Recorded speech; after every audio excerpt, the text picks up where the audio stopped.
Hai nabiku, ceritaan dari Allah Subhanahu wa taala, memang betul apa yang saya katakan bahwa si abid ahli ibadah itu kita tempatkan di neraka.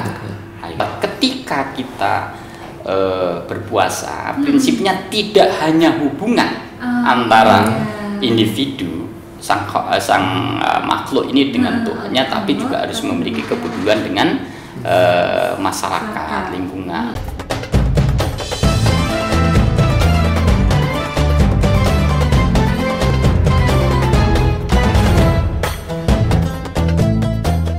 Podcast manis bersama Mutiara Ramadan. Alhamdulillah hari ini cerah dan panas.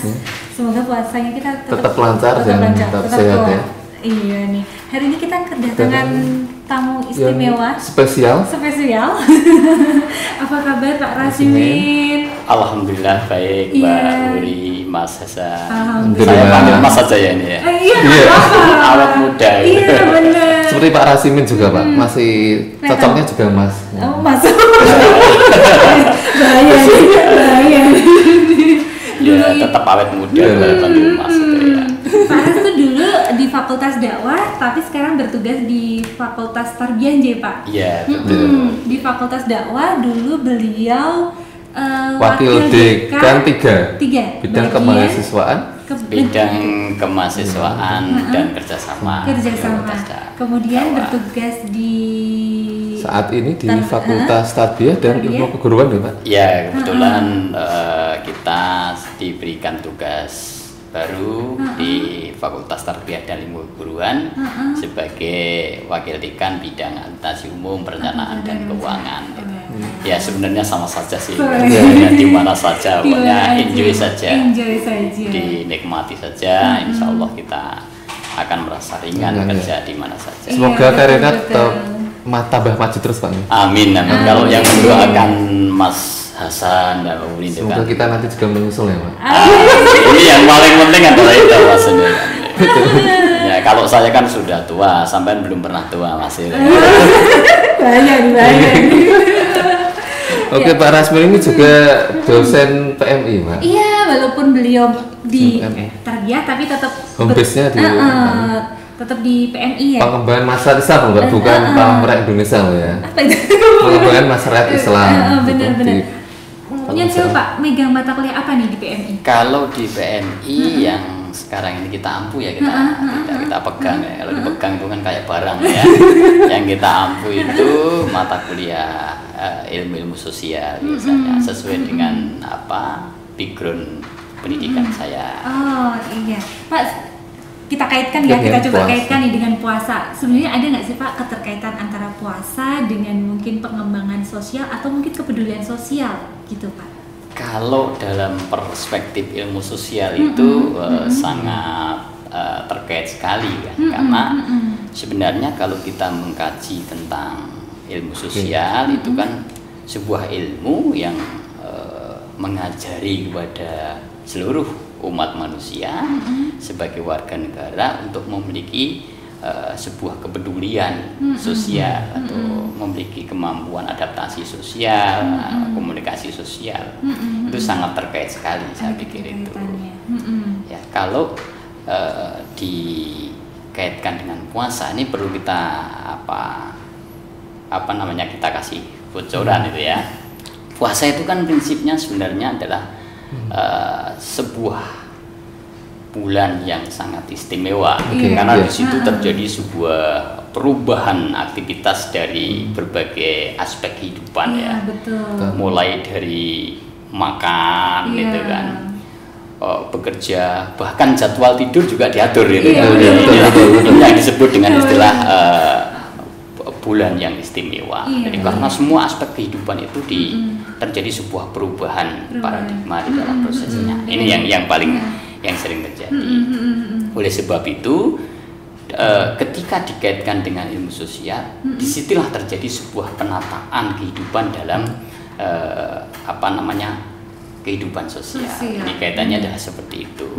Jadi tidak serta merta saja bahwa orang berpuasa ini adalah hanya terkait pada hubungan antara manusia dengan Tuhan, Iya, betul. yang dikenal dengan istilah dalam bahasa kita seorang muslim itu hablum minallah, ya, hubungan antara manusia dengan Tuhannya saja. Tetapi juga ada akhlak yang disebut dengan istilah hablum minan nas, hubungan manusia dengan manusia atau makhluk dengan makhluk.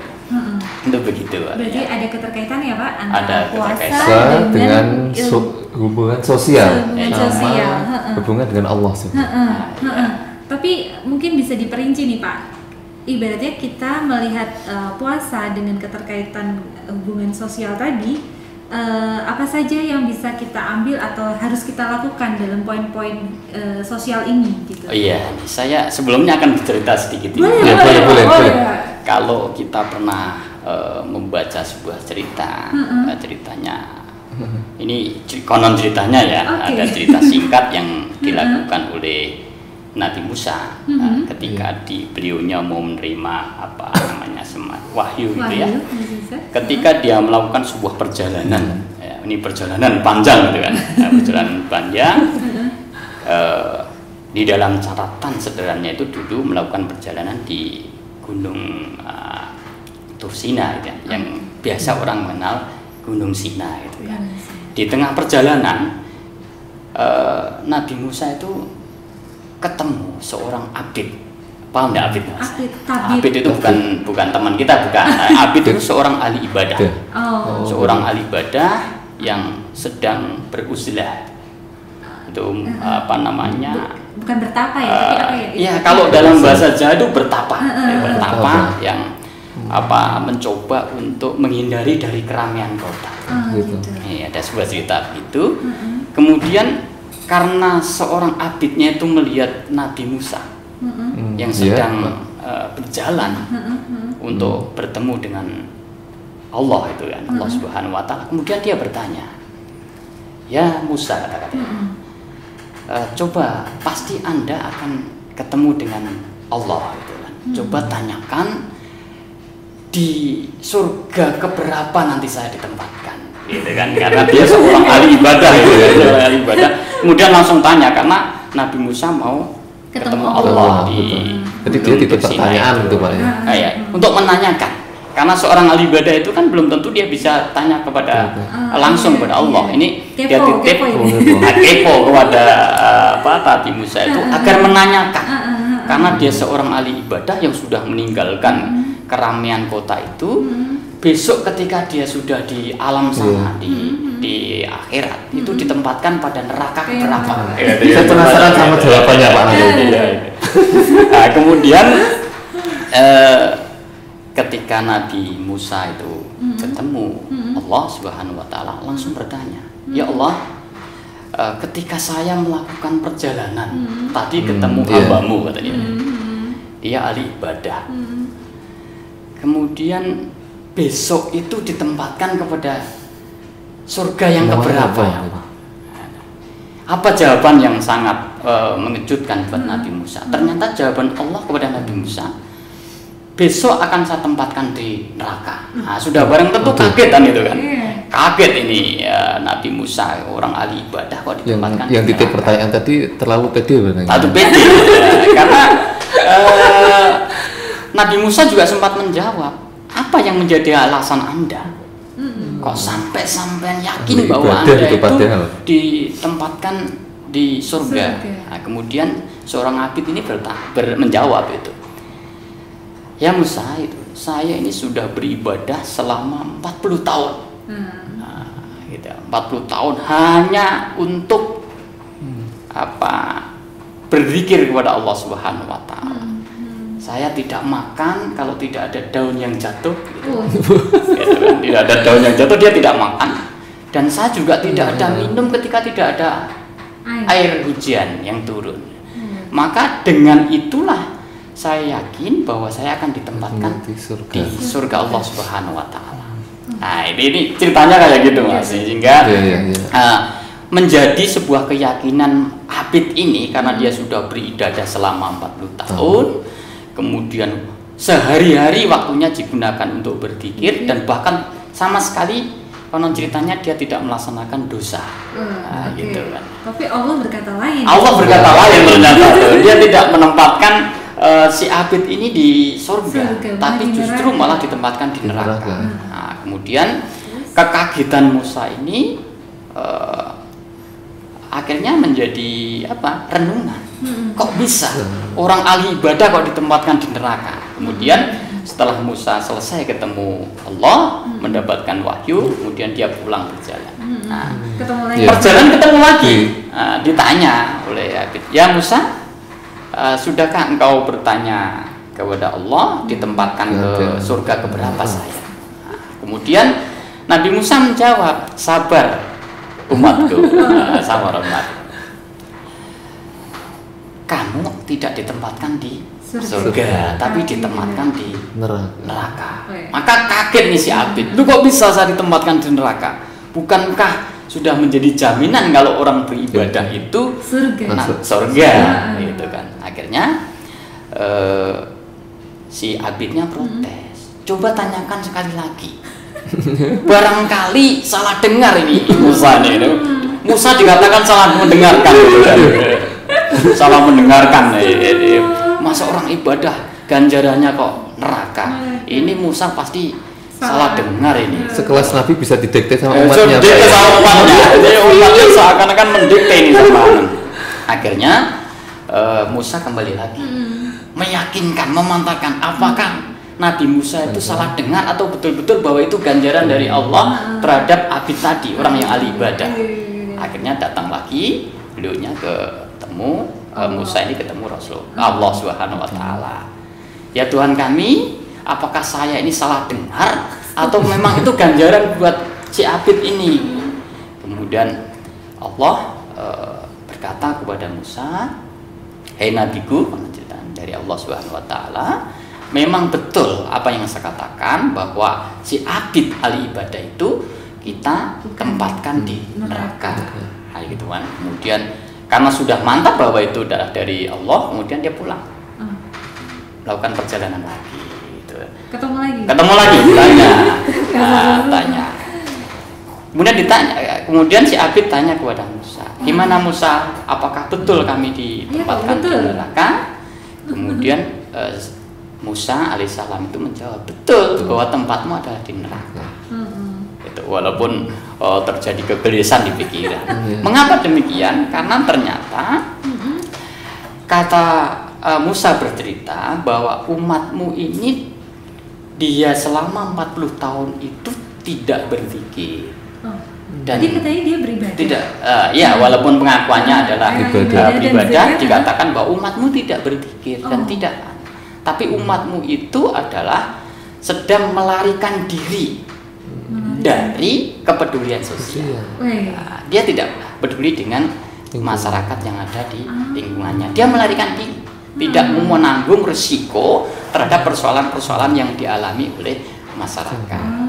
Maka dia tidak termasuk umat yang ahli ibadah. Karena Allah menyebutkan wa ma khalaqtul jinna wal insan illa liya'budun. Allah tidak menciptakan jin dan manusia kecuali untuk ibadah. Kata kuncinya di situ. Ibadah sini adalah menciptakan manusia sebagai khalifah di muka bumi. Nah, dan namanya khalifah itu harus memiliki kepedulian dengan masyarakat sekitar. Dia tidak mau peduli dengan masyarakatnya, malah melarikan diri dari tanggung jawab mereka sebagai anggota masyarakat. Ini ceritanya singkatnya adalah seperti itu. Berarti tadi inti ceritanya ini ya Pak, kita mementingkan hanya hubungan kita ke Allah itu juga tidak benar. Ya. Kalau kita melupakan sosial, benar. Kalau kita melupakan sosial, justru nanti malah yang mendapatkan adalah neraka, Pak ya. Ya, jadi kata kuncinya adalah seperti itu. Ini yang kita katakan bahwa ketika kita berpuasa, prinsipnya tidak hanya hubungan antara individu sang makhluk ini dengan Tuhannya, tapi juga harus memiliki kepedulian dengan masyarakat, lingkungan. Karena kita tuh harus prinsipnya kan saling bantu membantu antara satu orang dengan orang lain, tidak bisa hidup sendiri. Gitu. Ini prinsipnya adalah seperti itu. Inilah yang sebenarnya digambarkan oleh dalam ilmu sosial. Kita sebagai makhluk Tuhan sebagai khalifah di muka bumi ini juga harus memiliki apa yang disebut dengan istilah kepedulian sosial. Karena puasa ini memberikan gambaran kepada kita, selain kita mengembangkan kesalehan individu, itu kan kita akan menjadi saleh secara individu, kita juga akan sampai kepada titik yang disebut dengan istilah kesalehan sosial, kepedulian sosial. Kapan lagi kalau tidak pada posisi bulan puasa. Karena puasa ini kan yang saya katakan sejak awal tadi merubah pola kehidupan di berbagai aspek gitu kan. Termasuk diantaranya adalah berbagai jadwal juga diatur kan gitu. Ini hal-hal yang paling penting kan gitu. Contoh kecil misalnya Mbak Ida, puasa itu kan mengajarkan kita untuk menahan lapar dan dahaga ya. Mau tidak mau ketika kita ini sudah membiasakan diri kita untuk ikut lapar, kita akan melihat orang lain juga mengalami kelaparan. Mungkin ada rasa empati, ada kepedulian kita. Oh, begini toh rasanya orang yang tidak makan dan kadang-kadang makannya dino Senin puasa, dino Rebo baru buka kan gitu kan, merasakan dahaganya luar biasa. Dari situlah maka kalau kita memiliki sebuah rezeki, kita mau tidak mau harus peduli. Apalagi kalau di bulan puasa ini amalan yang pahalanya itu akan dilipat gandakan di bulan puasa ini. Kalau kita mau peduli dengan sesama, insya Allah ganjaran kita akan dilipat gandakan. Ceritanya adalah seperti itu. Pak, saya mau nanya nih, kita dikatakan sudah peduli sosial itu bila mana gitu, ibaratnya tanda-tanda atau mungkin kriteria ya, atau ya kita dikatakan kita sudah peduli sosial itu seperti apa sih selama bulan puasa ini Pak? Gitu. Ya paling tidak begini, mungkin kalau di lingkungan kita di YIN gini kata Mas Beni kan mencari orang yang tidak bisa makan kan susah ya Mas. Kalau saudara kembali ke lingkungan tempat tinggal kita, mungkin kita akan bisa menjumpai betapa sulitnya orang itu mau buka puasa, Mas. Sahur itu juga kadang sulit. Kalau saya keliling di kampung-kampung itu ada juga tuh masyarakat yang mau buka puasa saja dia tidak ada apa-apa, cukup nasi dan sambal korek di dalam bahasa Jawa gitu. Sambal korek itu sambal lombok mentah yang pakai uyah saja, yang penting dikorek-korek itu.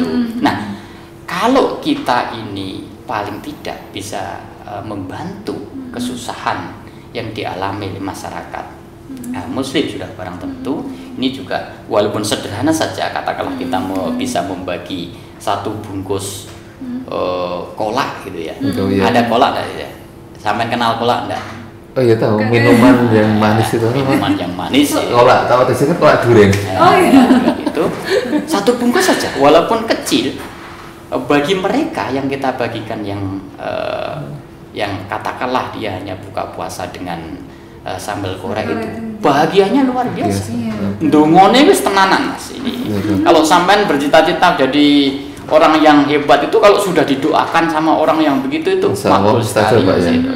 Berbeda dengan doa kita, itu orang yang begitu-begitu doanya mustajab sekali. Tidak ada penghalang langsung. Ini ya tidak ada penghalang, apalagi ini bulan puasa ini kan. Bulan puasanya kaitannya yang menjamin pahala itu langsung Allah, Mas. Tidak ada perantara lain gitu kan. Nah, ini salah satu bukti kepedulian kita. Nah, banyak lagi contoh-contoh kegiatan kepedulian sosial itu, misalnya kalau Mas dan Mbak ini datang ke kampung-kampung itu, banyak juga masyarakat yang mereka mau pakai pakaian aja susah, Mas. Pernah juga kan melihat itu orang mau pakai sandal aja, sandalnya itu jabet sudah berlubang-lubang itu. Ya kalau sampean punya sandal banyak dikasihkan, itu termasuk kepedulian sosial, walaupun sederhana seperti itu. Apalagi di masa pandemi ini Pak ya, kondisi lagi serba sulit. Itu jadi kesempatan di bulan puasa untuk berbagi. Iya, itu Pak. Ya, saya ini di bulan pandemi ini ada cerita nih, tetangga ini kebetulan beliaunya itu kerja di pabrik, kemudian tiba-tiba dia di PHK karena pandemi, bercerita kepada tetangga bahwa dia sudah tidak bisa makan gitu. Apa namanya 1 minggu. Maka dengan gerakan yang dilakukan oleh masyarakat, akhirnya dia tertolong dan bisa makan dengan cukup memberikan 1 bungkus korma dan beras 1 kilo itu sudah bahagianya luar biasa. Ini bisa untuk membantu beban penderitaan masyarakat yang kena dampak seperti itu, Mas. Luar biasa manfaatnya, ini sangat bermanfaat sekali. Inilah yang kita katakan bahwa bulan puasa ini mengajarkan kita untuk memiliki kepedulian sosial terhadap sesama itu, yang disebut dengan istilah hablum minanas, hubungan manusia dengan manusia. Berarti kepedulian sosial itu lakukanlah yang sederhana dulu ya Pak, yang sekitar yang membutuhkan, bukan sesuatu yang muluk-muluk atau bagaimana, atau sesuai yang kemampuan kita. Sesuai dengan kemampuan kita. Tidak usah kita menunggu kaya raya dulu, tidak usah. Apa yang kita mau, yang kita miliki sudah sederhana saja. Betul. Tidak usah menunggu gaji kita itu sampai banyak itu numpuk, kemudian kita nanti tidak kelakon karena kalau sudah ngumpul banyak itu biasanya eman-eman karena sudah bertahun-tahun dikumpulkan gitu Pak ya. Mungkin yang terakhir nih Pak Ras, apa kiat-kiat untuk kita semua supaya kita selalu memiliki kepedulian sosial, ibaratnya seperti bagaimana cara kita mengasah supaya kepedulian sosial itu tetap ada gitu. Yang paling penting menurut saya ini adalah bagaimana kita selalu melihat orang yang hidup di lingkungan sekitar kita. Karena dengan melihat orang yang berada di bawah kita dari sisi kemampuan, maka kita akan tersentuh dan memiliki kepekaan sosial untuk saling berbagi. Ini yang paling penting adalah seperti itu. Udah berbagi apa saja. Melihat itu. Kalau kita tidak pernah melihat lingkungan kita, ya kita mengalami kesulitan untuk melihat kondisi masyarakat itu apakah dia bisa makan atau tidak, ya kita tidak. Berarti kepekaan sosial itu bisa muncul kalau kita melihat orang di bawah Pak, sama orang-orang yang di lingkungan sekitar. Karena kalau kita melihat orang yang selalu di atas maunya, kita harus mengikuti dia. Orang punya mobil, kita pengen beli mobil. Orang beli pesawat terbang, kita pengen beli pesawat terbang, kan gitu dong. Nah, ini munculnya dari situ. Melihat ketika ada orang yang kebetulan dari sisi kemampuannya sangat di bawah kita dan butuh bantuan, maka disitulah kalau kita memiliki jiwa sosial yang kuat, kita akan tersentuh hati kita, tersentuh jiwa kita, dan kita akhirnya bisa memiliki rasa empati untuk bisa membantu kepada sesama kita. Oke, alhamdulillah. Hari ini kita sudah banyak informasi, pengetahuan dan nasihat dari Pak Rasipit. Mungkin kita perlu menambah untuk kesimpulan, Pak. Kesimpulan untuk ini. Kayaknya intinya kita memulai kepekaan sosial itu dengan melihat ke bawah, intinya seperti itu dulu ya Pak, untuk pertama ya, supaya kita tetap terjaga dalam kepedulian sosial itu. Terima kasih Pak Ras atas waktunya. Terima kasih Pak Ras atas tausiah dan obrolannya hari ini. Semoga bermanfaat untuk kita semua. Amin. Semoga apa yang kita sampaikan ini bisa membawa manfaat bagi kita semua, khususnya terutama sekali adalah kita sebagai orang akademisi yang sudah barang tentu mau tidak mau juga hidup sebagai masyarakat yang dikenal dengan istilah zon politikon, yaitu harus saling membantu antara sesama. Yang paling penting ini harus kita pegang secara betul sehingga jiwa kita, kepekaan sosial terhadap jiwa kita ini akan tumbuh terus. Amin. Semoga puasa kita tetap bisa menumbuhkan kepedulian sosial. Amin. Terima kasih Pak Ras atas waktunya. Wassalamualaikum warahmatullahi wabarakatuh. Podcast Manis bersama Mutiara Ramadan.